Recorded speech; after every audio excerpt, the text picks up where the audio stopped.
the Introverted House Party LP was so freaking like, that was a moment for me. Like, I remember putting one of my coworkers on, and he's like, I'm gonna check out your music, E, and whatnot. And he listened to one of the songs. I was like, why he listened to that? That was like toward the end of the EP.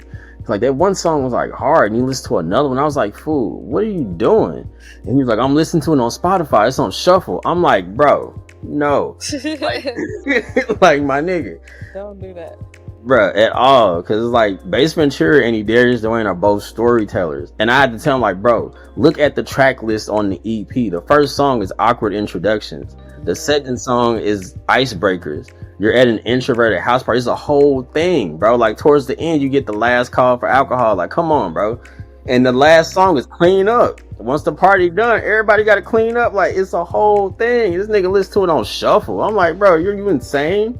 But that was like, he started to take me more serious after that too, though. He's like, dang, this is like a whole thing. I'm like, yeah, bro, like, bro, chill.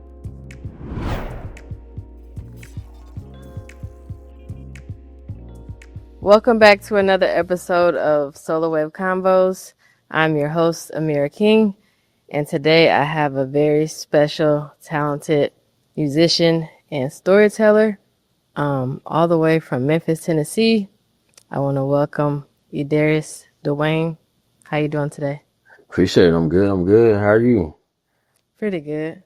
Good. Stay warm. Yeah. Oh man, that's not a problem down here. Right. It's like 70 degrees. You feel amazing outside. For sure. Oh, for real? I really do. But go ahead and share with everyone a little bit about yourself before we get into everything.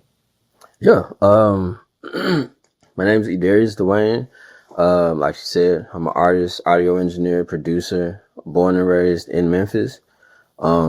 I rap as E'darius Dewayne. I'm a little bit more lyrical and conscious, and a little bit alternative when it comes to like the beat making and whatnot.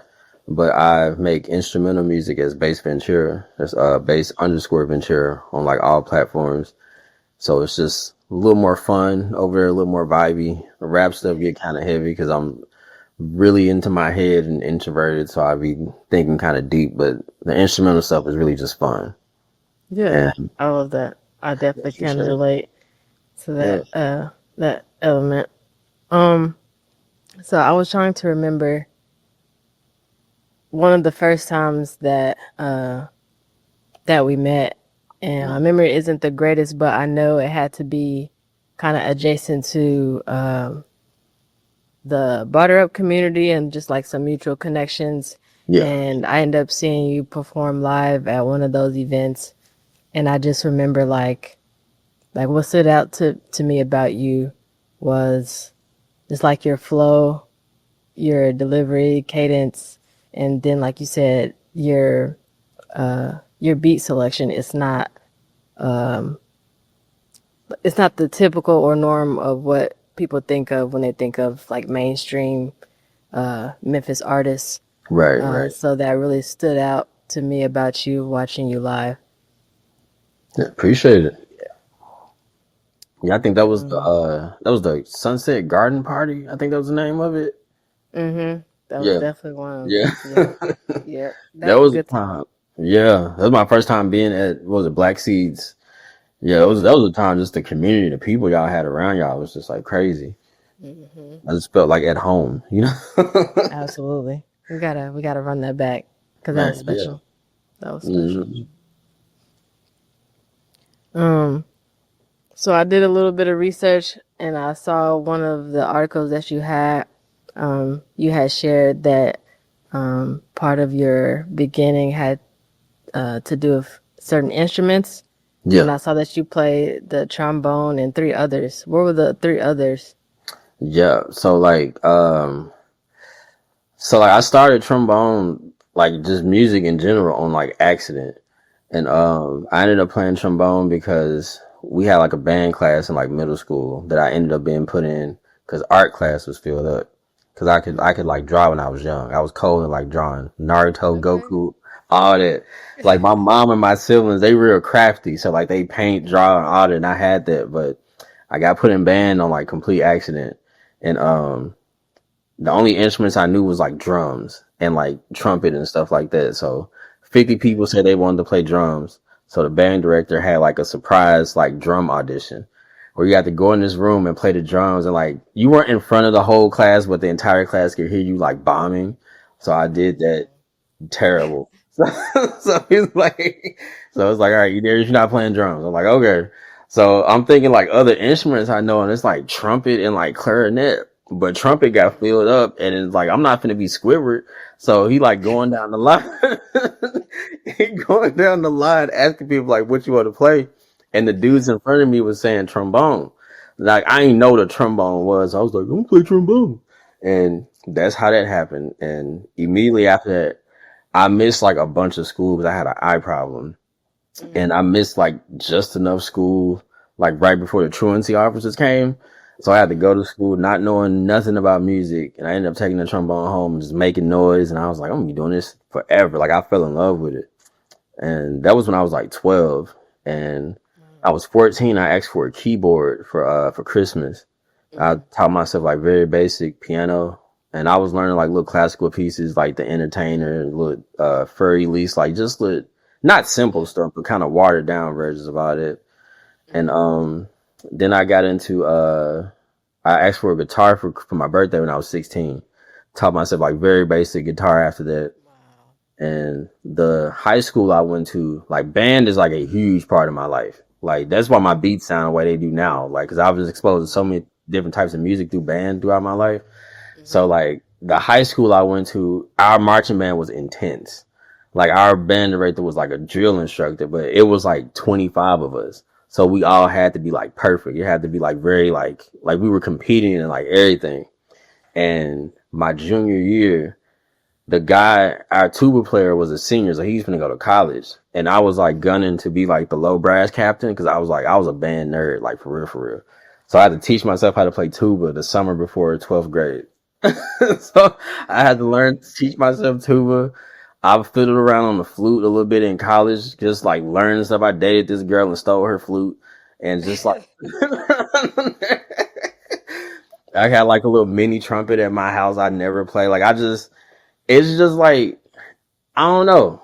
It just kind of comes naturally, and I can like revert everything back to a trombone and like learn different hand positions and stuff like that. So I just be all over the place, man.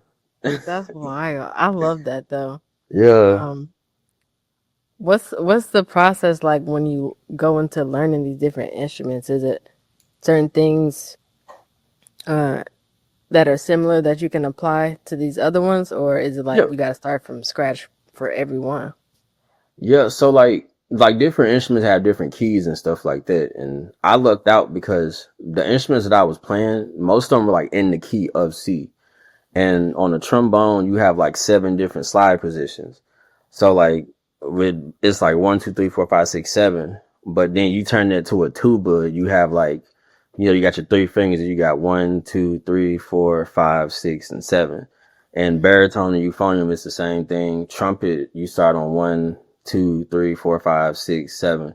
So it's like I could revert it back to trombone, but the piano and the guitar, those two fuck me up though. Cause when you learn how to play piano, guitar seems impossible, and it's like vice versa. But piano was just like, I don't know. That one just felt good.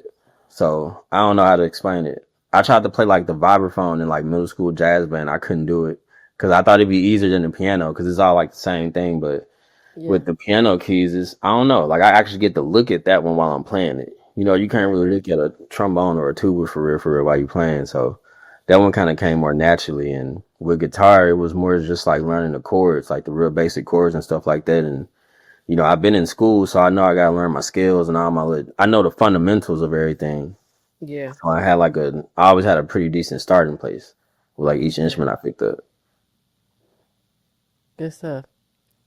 Is there any other instrument that you may want to try your hand at some point in time? Or Everything. Like literally everything. I want like I want a cocktail drum kit. So just like a was a kick drum, a little snare, and like a little hi hat. And I just want to make like little bossa nova type beats and just chop them up on my little MPC and just make like a bunch of like crazy like in pocket stuff. But I want to try everything. I got to get a string instrument in there somehow. Um, Definitely the drums. Is I want to be everywhere, like all over the Okay. place. To be honest, Good stuff. Good stuff. yeah. Um, so with the different roles that you operate in, artist, instrumentalist, engineer, producer, is there one you feel is a preference that comes more naturally? They all like they come pretty naturally, but I wouldn't say there's necessarily a preference. Like to me, they all serve like a purpose. Like my heart is very tied to production because it's like I started out in band, and just that's just instruments. Like I'm a sample based producer now, so I got an MPC. So I'd be like chopping up stuff and finding little random little sounds and everything like that, and just making them into like making it into music pretty much. And with production, I used to write stand tunes when I was in high school for like the band and shit. So I have like that composer, like that composer like muscle or whatever in my mind. So like the production and stuff just kind of comes easy because it's like that's what I feel like I was damn near put here to do. But then rap is like tied to my heart because like I had to like literally and figuratively find my voice with rap. Cause like people who grew up with me, like they hear my music, they like I've never heard you talk like ever. So like like the rap stuff is like way left field to a lot of people. But man, I started rapping on accident too. But that shit ended up. I feel like that was like on some like God's time and stuff. Like I was in the right place at the right time with the right people, and it just ended up happening. So I used to joke with my friend, my best friend in high school. I was like, I'm gonna be a producer, but when I started making beats, if rappers started messing around on my beats, I'm gonna start rapping on them myself. But I never gave rappers a chance. So I started rapping on my own stuff, and then with engineering, that started on accident too, man. And it's just like just the process of me getting into that and like all the stuff I've done in school with engineering and stuff. It's like engineering is like my least favorite thing I do musically, but I love it because it's the most rewarding. And that has like I've seen like the most like I've been able to help people more with engineering. Okay. I Yeah. don't feel like I've helped or made a difference in anyone's life, or at least an artist with like rapping or making beats for them. But like when you see like an artist, when you record a song with an artist, they think the demo cool, and I send them like the mix like a week later, and it's just like Yeah. it's like watching kids like open a present on Christmas. It's like you can't really explain it. So it's like everything I do is like tied to my heart in some way, shape, or form. But engineering, it comes kind of naturally Hmm. because there's a certain way to do stuff. With rapping and production, there ain't really no guideline, but engineering, it's like there's a mental checklist that every engineer has. Like, okay, this has to sound like this. We got to EQ this and compress this. So, Okay. like I got to be in the mood to rap and produce, but engineering, I could just wake up and be like, Hmm. and just go sit at my computer and just mix for like hours. Yeah. Yeah, Have you so, seen those? I've seen a lot of stuff coming up on like my TikTok feed, and it'll be like uh the guys that are in school for engineer. mm. They show like the transition for each year, how Yeah. they start off in one way, end up in another. And you end up looking like completely different, like after. Yeah. Oh man, What's I that don't know. about? Can you explain that? So them guys, I think them be like them electrical engineers and stuff like that. But I ain't gonna lie to you, bro. U of M music industry program put you through the ringer. I was doing 5 a.m. studio sessions, spending the night in the studio, like at school. Like it'll put you through there, bro. It will Yeah. put you through there. So audio engineering is like it's thankless. That's another thing too. It's like being a dad. Like you never no one really like thanks you or anything or nothing like that. So I'd be like geeked when like JD or somebody or Celeste or someone I work with like mention me. I'm like, oh my god, they Yeah. remember. You know. So I don't know. Engineering is difficult, man. It's very difficult, but it's extremely rewarding though. That's the thing. I feel like that's what keeps me like going in it. Yeah. So tell me about you were telling me that you're working with an R&B artist. Tell me about that. So right now I'm. Yeah, we were talking about a session I did yesterday. That was like my first one I did with her particularly. And it just went very well to where we both were just like, yeah, we definitely linking up again because it was just like the energy and the chemistry was there. And she's like super talented and stuff too. And like I was saying earlier, I produced, well, not produced, I engineered an album for an artist that she's cool with. And that's how she ended up finding out about me. So I had like had a little resume for myself kind of going in.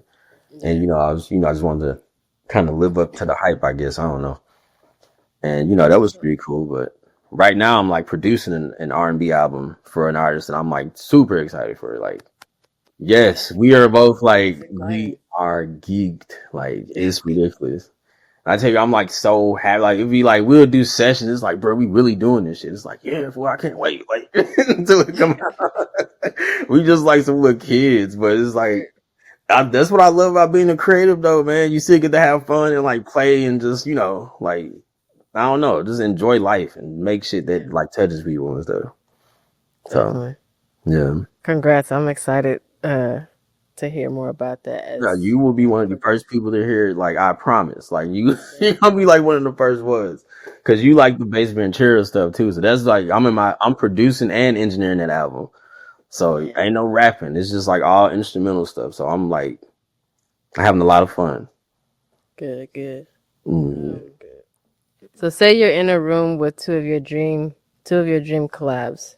I'm gonna have you name who they are, and then what hats or what roles do you feel like would be the best for that situation with those two? Yeah. So Big Crit is my favorite rapper. So that's definitely like on the list of people I like have to work with. Yeah. Definitely love Big Crit. And I've been really into like Leon Thomas lately. Well, not even like lately. His first album, Genesis, came out in like 2018. Amazing and like criminally underrated. Like criminally underrated. And then his next album came out 5 years later, Electric Dust, in 2023, and then he just dropped Mutt last year. I'm like, bro, he don't miss. And it's just like knowing that this is like, bro, we watched it on Nickelodeon, and it's like seeing this man grow up and then find out like, nah, he actually cold in real life, bro. Even his like track record just speaks for itself as a producer. Now seeing him get the shine as an artist, it's like, bro, like that's gonna be me down there. But yeah, if I could collab with like Crit and Leon, I don't even know what hat I would have to wear because they both do everything. Yeah. So I'd just be like soaking up game, like like a fly on the wall. I'll try to get a verse in, but it's like if I rap, I gotta rap before Big Crit. I'm not following Crit. I'm just not doing it. Like, I'm good, but I ain't that good, bro. So Crit gotta get the last verse. So, I don't know. I might try to make. Oh no, you got it. I mean, hey man, Crit, hey, that's a whole different beast right there. But I'm gonna get there one day, but right now I'm very humble. It's like I'm cool with being humble at this moment. Being a creative, we all wear a lot of different hats and are into a lot of different things. And that can be kind of exhausting at times depending on what all is happening, just like life-wise. Yeah, absolutely. So what keeps you going in challenging moments, or even like burnout situations? How do you allow yourself to recover? So with like, I'll say with like writer's block or like creative block and stuff like that, I just stopped doing everything and I just kind of let myself like naturally get back into like the groove of things. Cause I watched like a lot of, like artist interviews and stuff like how most men watch like Sports Center. That's how I watch like music industry news and shit like that. So I'm like, I'm always trying to be put on game or like learn something. And a lot of artists just say like, when you have those moments, bro, just kind of sit in it and just kind of like, just let it pass.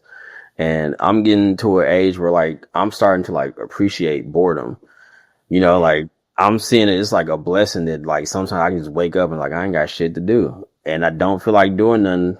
But at the same time, to me, it's like you also need to let your body kind of like just rest for a second.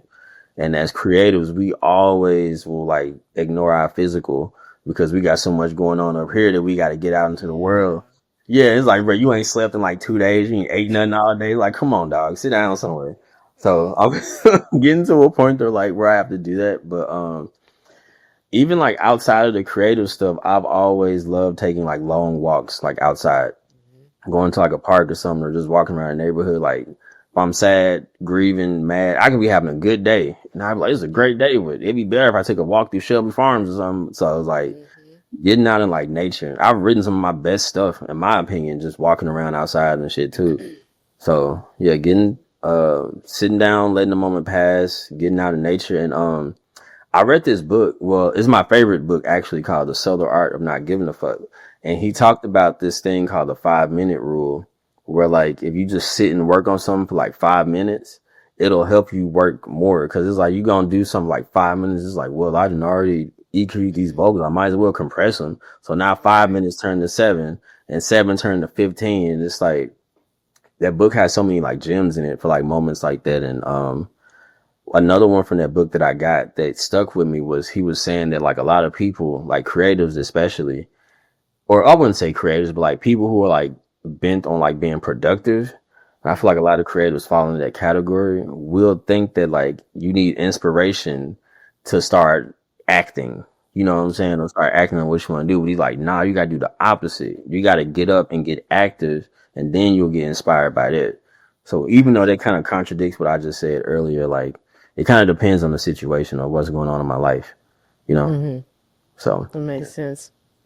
I found in certain instances, like you said, get out in nature, and I think for me personally, whenever I can connect with like water, I absolutely. feel like Yeah. that is a game changer. That does so much for me Yeah. personally, and yeah, I spend a lot of time indoors, being on different computers and connecting with technology, and so, like you said, being able to make that separation and create that time and space to get out is probably the best thing that we can really do for ourselves. Yeah, I'm real big on just like the people be saying like water has like healing properties, just like hearing it. I'll put like a track on like songs I produce and shit like that, of just like waves in the background, like crashing. Yeah. So like you barely might hear it, or you might have to, like smoke a little something to really hear it for real. But I be trying to sneak them little healing elements into the music and stuff too. Yeah, I like that. I like that. Yeah, it's that's one of the dopest things about being a producer. You can pretty much do like whatever you want and put whatever you want in there. And having those little Easter eggs in your songs that like no one hears and stuff. Yeah. It's always a trip doing with things like that to me. Yes, we love ear candy. So we talked a little bit about your time at the University of Memphis. Yeah. How has that experience been for you, and what's been like your biggest takeaway? Man, the experience was amazing. My biggest takeaway was them student loans. But the experience is like I owe Uncle Sam so much money, it don't make no sense. You better hope I get rich. But the experience was like everything, man. College did a lot for me. Like I'm someone who like I'm a first gen college student. So for me it just made sense for me to go.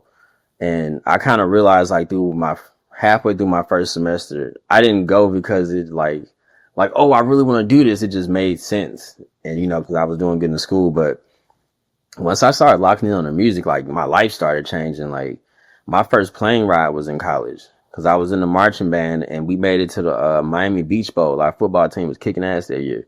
So my first time being on a plane, flying private, was for like band. Yeah, it was my first time flying a plane. I flew private and we had like per diem. So it's like y'all giving us money just to like have for the day. Like, nigga, yes. That's And fire. yes. And even like, I was in like the pep band too for like the basketball teams. Went to Connecticut for a women's, basketball tournament. Just being in the band. I would get like text messages from people. We have like home games. People text me like, "Is this you on TV? I saw you on ESPN." I was like, "Yeah," because like the trombones was like the first row. So like I'd always get text messages like, "I think I saw you on TV." It's like, "Yes, bro, it's me. I'm literally at work, fool. Like, I'll hit you up later." But my biggest takeaway from school was like one, definitely we had this class called Welcome to the Music Industry, and that's how I started rapping. because I was in a group with people, and it was like a group project, and I was on a field trip with the band, so I wasn't there when they picked people and picked roles. But this girl kind of put me out the rush, like, Darius sound like he can rap. He can rap. So I was like, the fuck?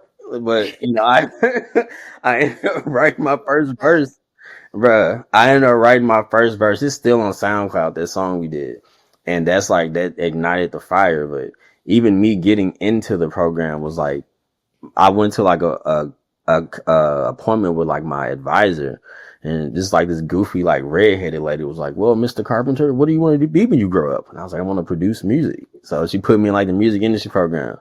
So man, I ended up doing that, and like within a year of me taking like my first, well, let me say within like 2 semesters of me taking my first like engineering classes, I ended up going to compete at the Audio Engineering Society in New York City. So it's like, yeah, wow. It was like my life was like a movie for like a minute. I was like, bruh, these folks, they was like, they paid for like my room and board. Like refurbished it or whatever. So I was like, this is like a taste of what can happen if I keep this up, like getting paid to do music and stuff. And even just the process to getting in that was crazy. Cause like, it was like me and my homeboy Andrew, another gifted musician, gifted rapper, producer, engineer. That was big bro. Like when I was in college, like for real, for real. Me and him was chosen to compete. And I think it was because like that summer before the conference, me and him had asked for keys to the studio over the summer. And at that time, like, students wouldn't necessarily be in the studio in the summertime because it's like school's out or whatever. But man, we was hungry. And for me, it wasn't even about money or like none. I just wanted to get better at the craft. And I remember at that time, I had a job. I was working at like Lenny's, and I didn't even have a car.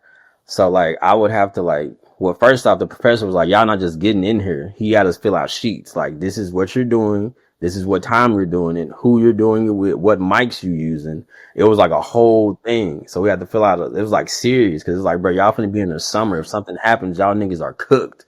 But, but my mom used to work at like this, at a mall down the street from the school. So if she had to work from 9 to 5, I'd book the studio from 8 to 4. So I would ride with her to work in the morning because I didn't have a car at the time. And I had to make sure I was off work too. So I had to ride with her to work in the morning, take her car, get the keys from Andrew or the professor or whatever, go to the studio from like 9 to 4 and leave there, drop the keys off of Andrew, and then go pick my mom up from work. And I ended up recording this EP for an artist, the same artist I'm producing the album for now. Okay. And we had this one song we did. And, school get back in and my professor's like, let's go to New York. Easy. Let's go to New York. He called me Easy because he asked like what my nickname was. And I just told him Easy because I didn't tell him my actual nickname. But he was like, Easy, let's go to New York. Let's go to New York. I'm like, bro, I can't afford to go to New York. But he was like, no, the school pays for everything. They'll pay you back. Just send me what you're working on over the summer. And I was like, all right. So I sent him a little EP or whatever. And he chose one of the songs and he was like, hey, put a beat on this one and send it back to me. So I'm like, oh shit. Cause it's like, now mind you, in the music industry program, you have to take a beat making class. But with these being like music teachers, they know you a little different. So he knew I was making beats and shit too. But he didn't know I was rapping though. I didn't tell him I was recording rap shit in the studio. I was like, this is what I'm doing. Like, like this artist, she sings and plays guitar. But, I made the beat, sent it to him, and he was like, okay, cool. And then later he ended up like, I want you and Andrew to compete in like the audio engineering. So I was like, what? Like, I've been doing this for like a year, bro. Like, nowhere near done. Like, crazy. But man, we went to New York City. Just like, I wasn't even at the conference a lot. It was just like, I was like, bro, I'm in New York. Like going around the city, like the different boroughs and being at like Rucker Park, seeing Marcy Projects in like person and stuff. It was like crazy. And just the conference was still cool too, though, because you had all this technology and stuff. I saw a Grammy in person. And somebody at the conference had like 2 Grammys just sitting on the table. I was like, oh my God. Like, but I was just like, dude, this is a taste of what your life can be like if you just keep at it, bro. Just keep at it. But yeah, aside from AES, I feel like I'm kind of rambling, but You good? okay. But there was also, when you're in the music industry program, you have to be a part of the student run record label at the school. And bro, you put through the ringer. You have to go out, find talent, sign the talent. And I was an engineer, so we doing studio sessions. We had 2 festivals a year. You had your fall festival and your spring festival. So like the students are like booking the acts, doing the time sheets, doing the equipment sheets. Like this is all the stuff we had to bring to the venue and whatnot, and setting up like mics. And it was like a whole thing. And just being in the program, you already engineering and going and find talent for yourself. And it's like, you know, people think it's like a game, but then you bring them to the studio. It's like, no, this is an actual studio, bro. Like you need to come correct. And just like so much stuff, man. Like learning 50 different microphones, how to properly wrap cables, and like just taking critical listening classes, beat making classes. It was like a whole like thing. And a whole world. Yes. And aside from that, there'll be times they'll have like celebrities come talk to the class and stuff, like people in the industry. We had like B.O.B. come to a class and did like a little seminar. This man was talking about the algorithm and stuff like 2 years before it got like bad. Like I didn't even have an Instagram page at this time. So he was like, Instagram want me to pay them money to show all my content to all my followers. I was like, this sounds fucking dumb. And then 2 years later, I'm on Instagram complaining about the damn algorithm. So it's like just being put on so much game, man. Like the director of the department, he worked with like Most Def. He got like, I think he got Grammys and shit. My professor, who was my main engineering professor, he worked on a platinum record. So like these people, like they serious, and just being in like around there, you absorb so much. Like it was a blessing, like the whole experience, to be honest.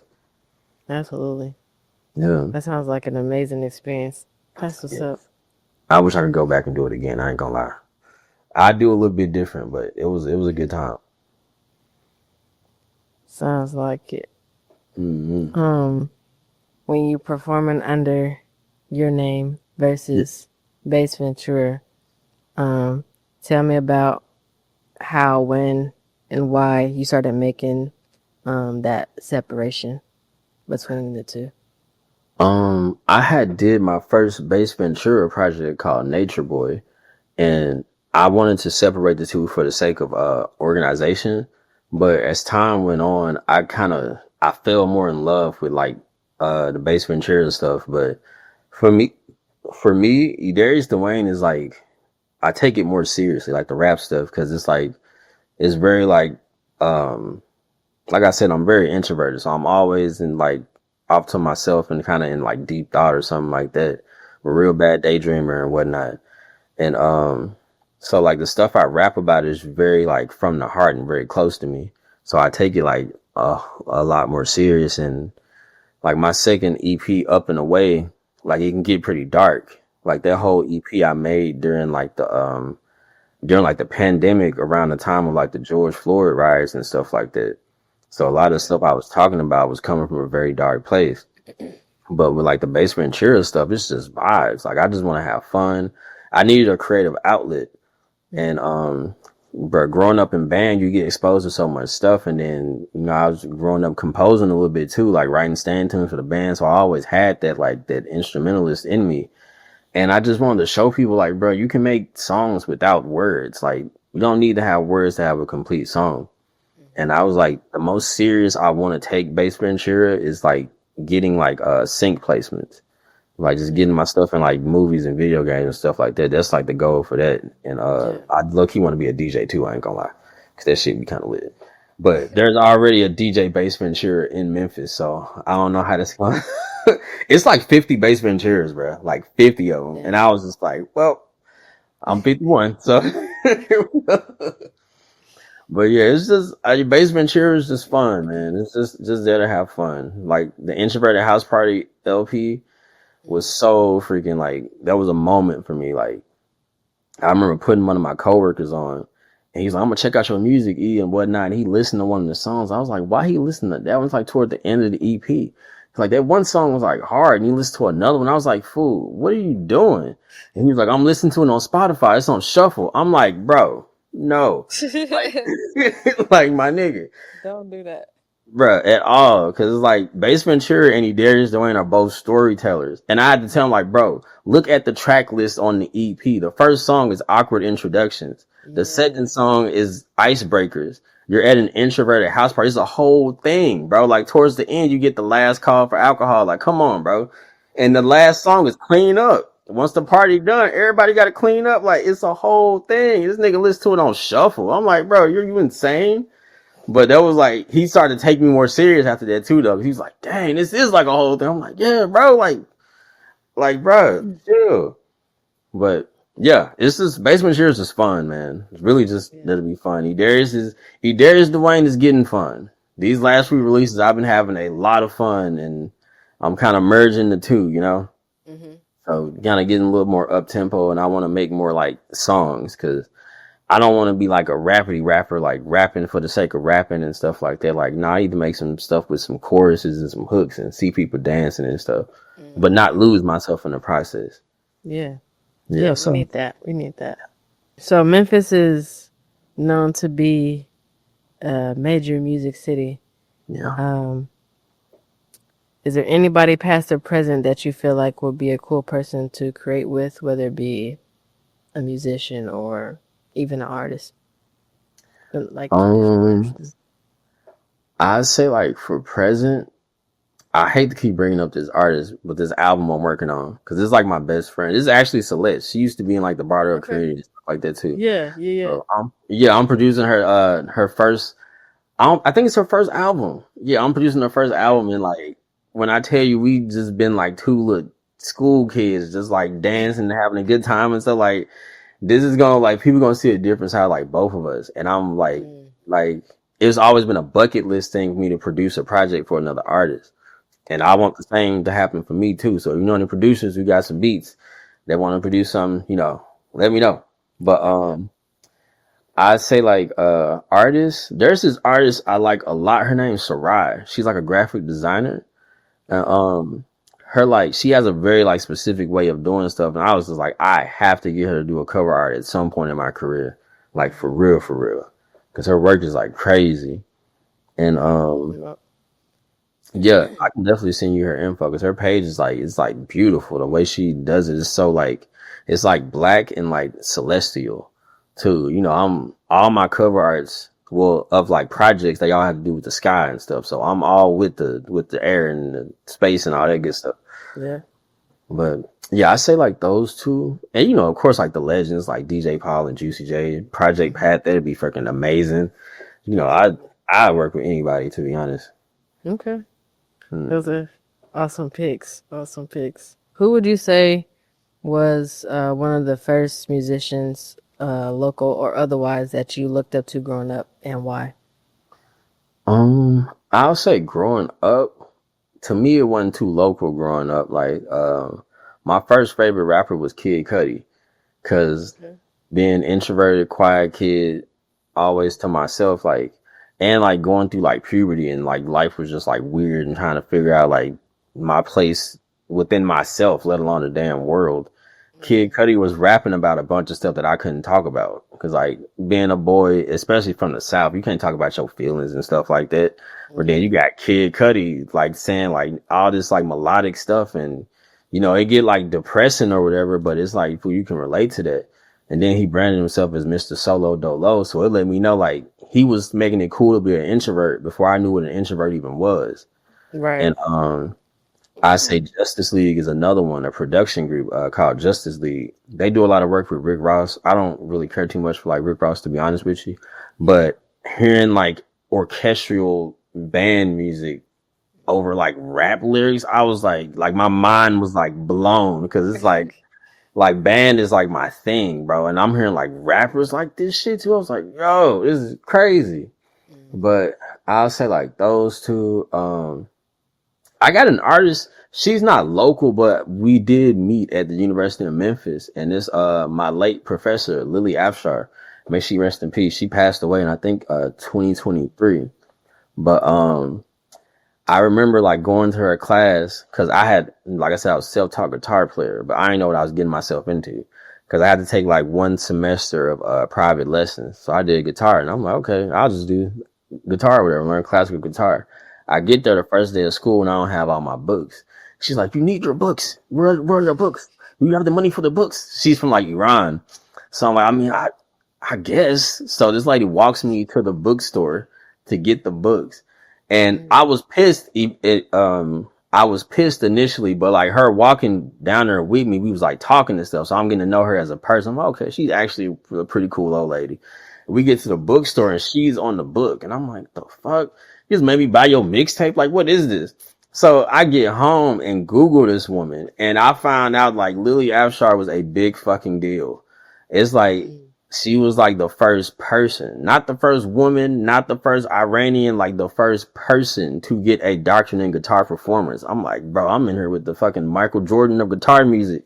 Wow. And just like being in her class was so like inspiring because one, she cold as all get out. And that was like my height as a guitar player, like playing classic guitar alongside her was like, I can't even like look at some of the stuff I did back then, like now, and just like damn near embarrassing. But like, seeing how like passionate she was, like I remember we would like miss class because she be touring. Be like, if we're gonna miss class this month because I'll be in Turkey or something, I'm like, all right, cool, all right, bet. But Still I remember one active. time, like, say it again. I said she was still like out there active while teaching. Yeah, she was still very much active. Like all the professors at U of M was still active. It was like crazy. And I remember one time she was like, she wouldn't call me E'darius because she had an accent. She'd be like, E'darius, I want to play this song that I will be performing. And I was like, go ahead, professor. Man, she started playing this song and she was like crying while she was playing. And I was like, fool, I ain't never seen nobody this passionate about music in my life. Like it was just like so inspiring. And like as of late, I've been like listening to her albums and stuff like that. And I'm like, I don't think I'm gonna touch this to like chop up samples and stuff. It's just like, well, I got to experience this person. So if I could like work with anybody, like go back in time or whatever, I'd definitely like have my little tape recorder, like low key recording a performance shit and like chopping it up in the beats or something like that. I remember telling her, I was like, I've been listening to your albums, but first she was like, what do you mean? Cause I ain't had no CDs. I'm like, it's Untitled. And I showed her stuff was on streaming services. And she was like, I had to talk to someone and get my money and stuff. I was like, yeah, you definitely should. Cause I'm sure been listening to it.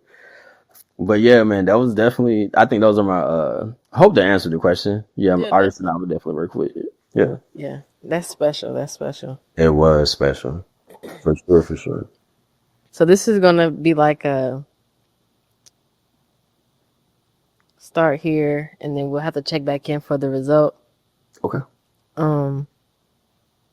If you have an all-time favorite, it might be the lady you just mentioned, Memphis musician, artist, or song. If you haven't done it already, would you consider taking whatever that is and like sampling it and flipping it and making it your own?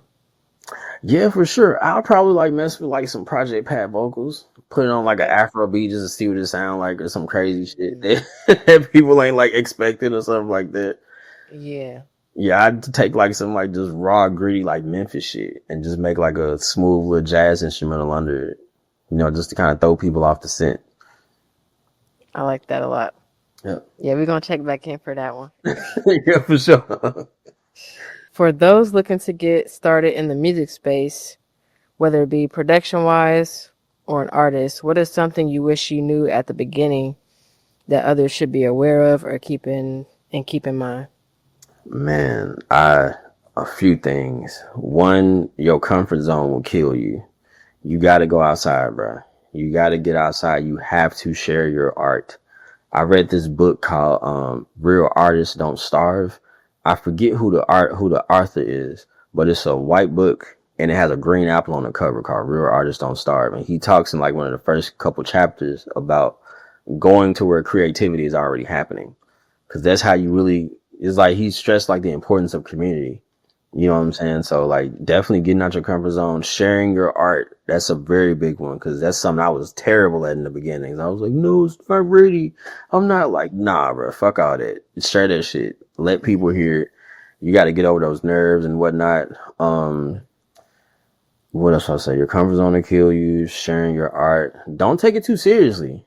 Don't take it too serious. Like part of why I'm getting more like fun with the rap stuff is cause like I feel like I just take it way too seriously. It's like, bro, I gotta chill sometimes and everything I gotta be super deep. Everything don't have to be super lyrical. Sometimes you can just kind of flex the cadence and not really say too much, or you could kind of blend the two, or, you know, just like have fun with it. And, as far as like production and shit, especially engineering, man, you do not need as much stuff as you think you do. I got like a whole studio at the crib with like acoustic foam panels and everything. I just got thumbtacks in the wall with acoustic foam I bought off Amazon. And you walk in the room, it feel like an actual studio. I still got the same interface I started with. That's what I was recording on yesterday with this new artist. The same Scarlett 2i2 interface. I still got a Shure SM7 or no SM57. It's like the Swiss Army knife of microphones. The most basic, like this is your first microphone ass mic. I still got that joint. Like you do not need nearly as much stuff as you think you do. Right. No, just kind of stay curious, man. Keep learning. Go to places where art is happening and just show up, bruh. That'd be like something that kill a lot of people. Just like I used to think that I had to like provide something or something like nah, fool. You just show up to a place and you might end up meeting like shit. Like I met you. You know, I showed up to the garden party and you was there. You know what I'm saying? Like just go where the creativity is already happening. There's always something you can kind of get into and just being there or making part of the community itself. Absolutely. Yeah, just That's don't the major overthink. key. I'm glad you said that. Yeah. Okay, random question.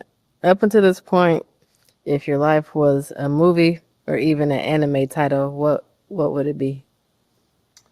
Man, it's funny you say an anime title because I got a song I put out recently called Beat by Four, and that is like that's like my anime outro song. Like when I like when I hear that song, I'm thinking like, bro, this sound like the end of a bomb ass anime. That's like I felt like so proud of myself when I made that song because I was taking like influences from my childhood, like growing up watching Toonami and shit. So I wanted to make like a drum and bass beat. And I'm more like lyrical, so like ain't nobody expecting me to really rap this fast because they so used to like the down tempo shit from me and stuff like that. So I flipped the whole script and built it on some like I had like some kind of sad sounding R&B chords on like the guitar and shit and one of my sound banks. Just pitched them up, kind of made them a little quicker and just went ham on that junk. But Beat by Four definitely be an anime title, but if it was like a movie or something, I'd want it to be like some slick like rap shit that kind of sounds serious. Like I like sayings and phrases and stuff. So I'd say like this phrase, a mind is a terrible thing to waste. I would say like a grind is a terrible thing to waste. Cause it sounds like some slick like rap shit. Like it just sounds so serious. And then it's like one of the nicknames for Memphis is Grind City. So so it's like people from Memphis be like, oh shit. And then regular people who only know a mind is a terrible thing to waste, they be like, damn, this nigga finna spit some real shit. But I say one of those two.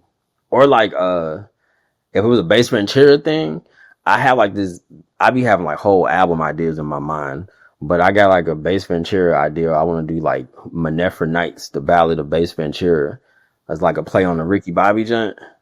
I ain't necessarily care for the movie, but like I like the name Talladega Nights, the Ballad of Ricky Bobby. But the Manefra Nights shit, like Manefra is the original word for Memphis. That was like the oldest kingdom, well, the oldest dynasty in Egypt, and that's where we got our name Memphis from, and shit like that. Yeah, So probably some slick shit like that. I don't know. It might be lame. that's I don't dope. That's fire. care. That's a little fire. I forgot what I was gonna say. That sounds like one of them like blog era kind of mixtapes. Yeah, That's kind yeah, of that. Yeah, yeah. that's fire. That's fire. Okay, we're gonna play a quick game of this or that. Okay. Okay, first one is freestyling or written rhymes. Written rhymes. Yeah, I'm a written rhyme. I'm working on my freestyling ability though. I ain't gonna lie to you. But yeah, I write. I don't do the punching and shit. Nah, Uh, nah. I gotta think about what I'm feeding people. So you know, well, I don't do the punching. But I'm not opposed to it though. But for yeah. me, it just works better if I'm thinking. Like I write kind of weird too. I ain't gonna lie. Like my What you process is mean? kind of weird. So like you know how like when you imagine like most rappers, they just be in the studio with the beat just going, they just like in their zone, just like rapping and shit like nah. I have to like like no. I listen to the beat enough to where I can remember what it sounds like or at very least the tempo and then I cut that shit off. Cause there's this phrase, creativity happens in the quiet. And so like for me, I interpreted it as like the less resources you have access to, the more creative you have to become. That's why like all the coolest shit in the world comes from like the ghetto and like from like low income impoverished black neighborhoods. They don't have as many resources as everyone else, so they have to get creative. So when I'm writing this shit, I play the beat just a little bit so I can know what it sound like. And if it's some, you know, the stuff I make, if I'm mixing this, I'm gonna hear it a million times anyway. So I already know what it sounds and what it feels like. Then I just write something in the quiet, or I like go walk around or something like that. So yeah, that's kind of like my process. Nice. Studio sessions or live performances? I low key want to say live performances because I'm not that big of a studio guy, man. I feel like being in school, like the studio starts to feel like homework after a minute. So like with me and like I'm big on like nature a little bit too. Like the real professional studios, they never have windows because it's bad for like the acoustic treatment and shit like that. Like I gotta be able to see the sun, bro. Like I'm not the 12 hours in the studio type of guy. I was when I was young because I was in school and I didn't know no better. But like as I've gotten older, I became a lot more efficient in my process and shit like that. So I'd probably say like live performances because I just like Okay. as introverted as I am, I like being around the people when I'm in an artistic space. So Hmm. you know, That yeah. makes sense. Sampling or original composition? Can I say like both or like a mix of the two? Yeah, I know that's probably hard. It's probably a tough one. I'll say like I want to say sampling because I am a sample based producer. I just don't sample other people's like songs. Like I'll get like loops and chops from like lesser known artists or like I'll buy stuff out of like the machine content library, whatever you want to call it and stuff like that. So like I'm technically still sampling. I'm just not gonna take like this hit song from the 90s and remix it into something else. I like taking shit that people ain't never heard before. Or even making like random shit. Like I have songs where like I'll sample like I got one song on my first EP where I sampled the sound of a door slamming in like a hollow hallway, just for like a dramatic like effect. I got one Bass Ventura joint where like it's called Breakfast, and I was in my granddad's garage. He had this like weird sound set up, and he was watching Batman. And if you listen close, like where like the beat drops off, it's like what do we do now, Batman? It's like like just random things in like in like the what you call, and even like the beat. I called it Breakfast because like there's this like sizzling going through throughout the track. That was like my mom like frying some green tomatoes, but I was like it sounded like she making sausages or some shit. So I'm gonna name the track Breakfast because it was toward the beginning of the EP. Like I like doing little weird shit like that. You only do with like samples and stuff. Yeah. So you I think sampling, it's but it's still like original. yeah, I like that you do that. I think it's important for uh producers to kind of go back to doing that and finding these different uh creative sounds that may not be already programmed into a software or something like that. Yeah, you gotta kind of capture those moments. I feel like. Yeah. Yeah. Producing for yourself or others? Myself, I'm selfish. I ain't gonna lie. A lot. It's just a lot less pressure, man. Mm. It's so much less pressure. But I'm getting more into producing for other people. Like I said, I'm producing a whole album right now. So if you told me I was doing this last year, I've been like, I don't know about that partner, but you know, we getting there. We getting out this shell. So you know, Good. yeah, I've sold a few beats over the years and stuff like that, but I'm getting better. So, but right now I still say like myself because I just you know. I don't I'm blame two you. whole artists. I gotta be a little stingy, just a little bit. Yeah. Yeah. Do you have a favorite, uh, like a favorite era of rap? I don't know. I don't really do like eras. I don't think because I can appreciate stuff from like everywhere. Like Hmm. I feel like right now it's like Kendrick didn't cause the Big Bang, and everyone's getting back to their roots. Or even like before the whole stuff with Kendrick and Drake, like Glorilla's last album was Memphis as fuck. And Hmm. Megan Act One was Texas as fuck. You know, like down south we real people try to make fun of us because we move a little slower and stuff like that, but they be still not slanging our lingo. But we ain't gonna talk about that. Nice.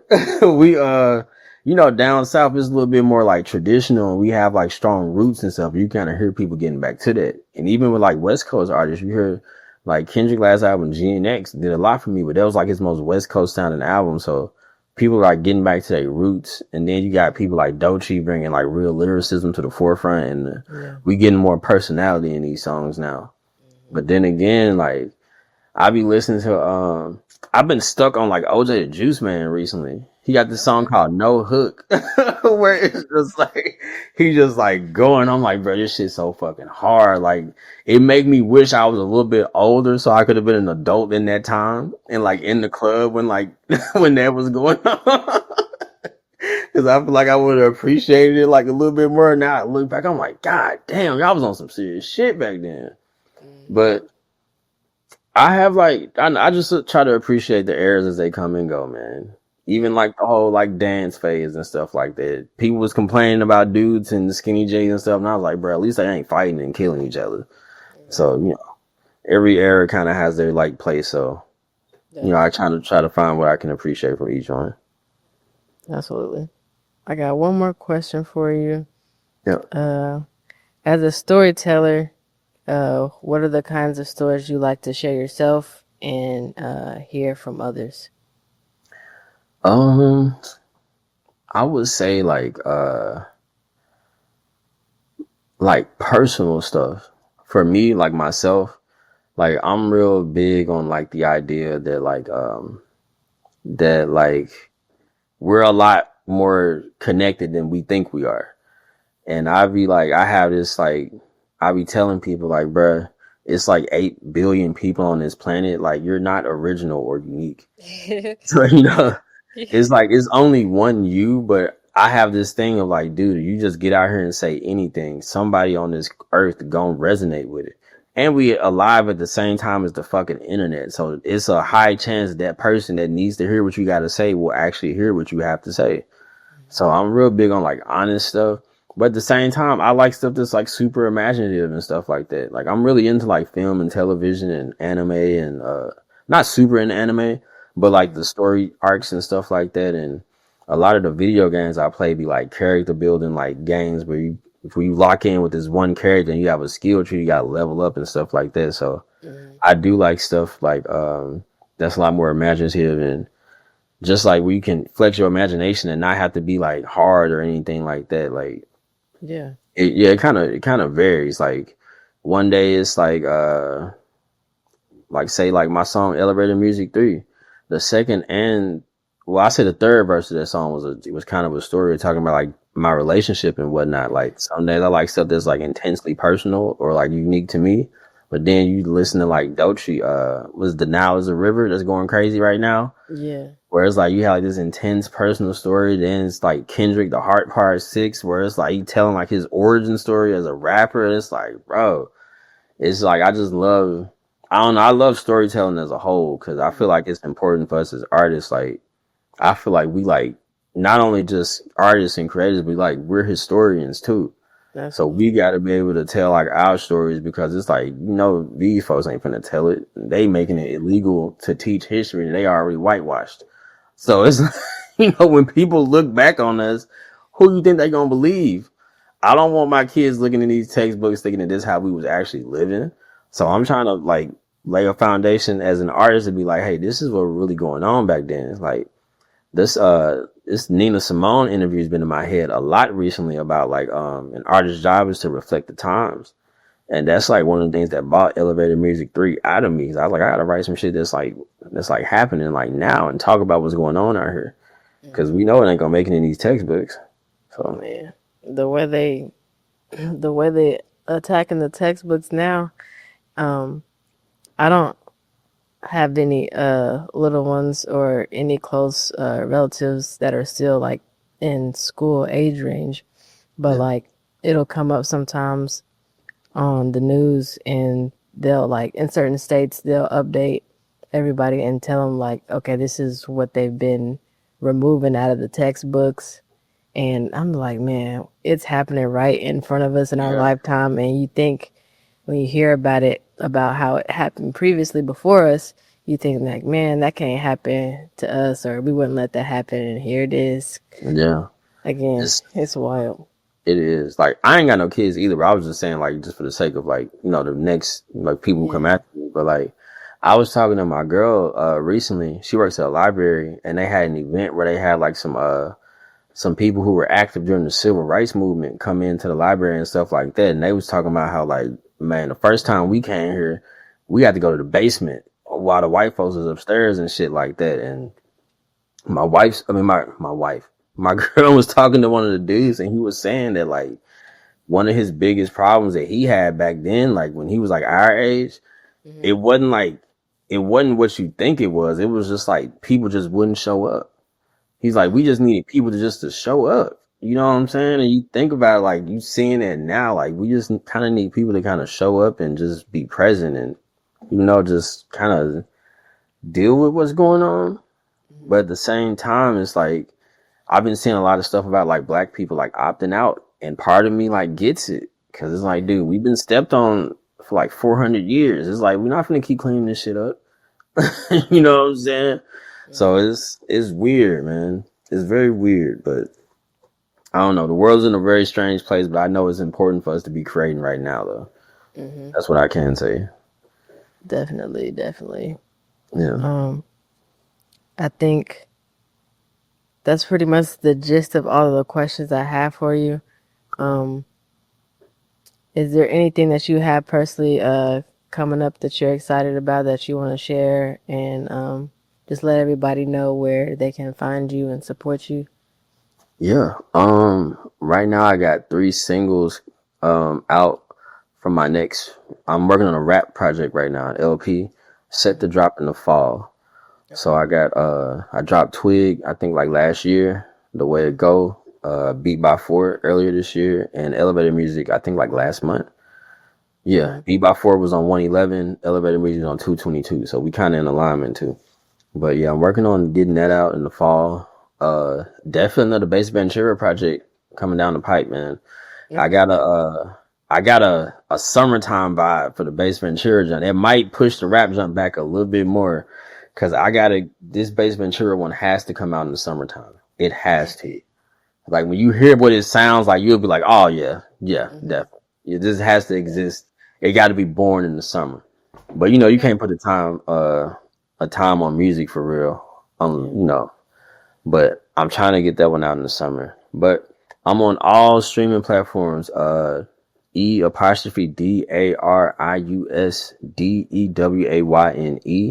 as the rapper, and as an instrumentalist is BASS_VNTURA. Last project was Introverted House Party. Definitely consider checking that out. Playing it in the background. You have a nice little soiree at the house or something like that. I'm on all social media at E'darius C. And yeah. Okay. Just be on the lookout, man. A lot of creative stuff happening this year. So Definitely looking forward to it. Yes. I think we're gonna be working on some more creative events, and so when the time comes, just know. Yeah. I'm gonna hit you up. Hey, hit me up. Let me know something, man. Let me know something. I'm just trying to get outside, so yes, I'll definitely be in pocket. I want to thank you for taking the time to chat with me. It's been fun. I learned a lot about you. Appreciate it. Thank you. This was really great. I love this. Yes. Thank you guys for tuning in to another episode of Solar Wave Convos. Make sure you follow at Solar Waves ENT. Until next time. Yep. Peace.